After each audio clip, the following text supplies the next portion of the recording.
So లెఫ్ట్‌లో ఎలా play చేయాలి అనేసి తమ్ముడు అడిగాడు. సో లెఫ్ట్‌లో నేనేం చేస్తున్నానంటే ఫస్ట్ ఆక్టేవ్ లేదా సెకండ్ ఆక్టేవ్ ఈ 2 ఆక్టేవ్స్ మనం లెఫ్ట్ హ్యాండ్‌తో ప్లే చేస్తాము. సో లెఫ్ట్‌లో యూజువల్‌గా ఇలాగ ఫుల్ కార్డ్ మీరు ప్లే చేయకుండా ఈ సెకండ్ నోట్ స్కిప్ చేసేసి ఈ ఫస్ట్ థర్డ్ నోట్ వచ్చేసి ఆక్టేవ్ ప్లే చేసి ఈ ఇండెక్స్ ఫింగర్లో మనకు రూట్ కార్డ్లో వచ్చే థర్డ్ నోట్ మాత్రం ప్లే చేయాలి. ఇది ఎవ్రీ కీకి మేజర్ అయినా సరే మైనర్ అయినా సరే ఏ కార్డ్కైనా కూడా మీరు లెఫ్ట్ హ్యాండ్లో ఇలా ప్లే చేయడం అలవాటు చేసుకుంటే కాస్త ప్రొఫెషనాలిటీగా ఉంటుంది. సో రైట్ హ్యాండ్తో 4 ఫింగర్స్తో ఎలా ప్లే చేయాలి అని అడిగారు కదా. సో 4 ఫింగర్స్తో వాడాలంటే మనకు యూజువల్గా ఇలా కార్డ్ ప్లే చేస్తాము. ఈ జీ నోట్ని కూడా నేను ఇక్కడ కలిపి ప్లే చేస్తాను అంతే. సో ఎఫ్ మేజర్ కూడా మీరు ఇలా వాడచ్చు.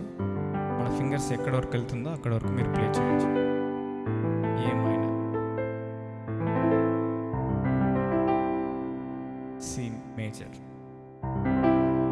సో లెఫ్ట్ హ్యాండ్లో మీరు ఇలాగ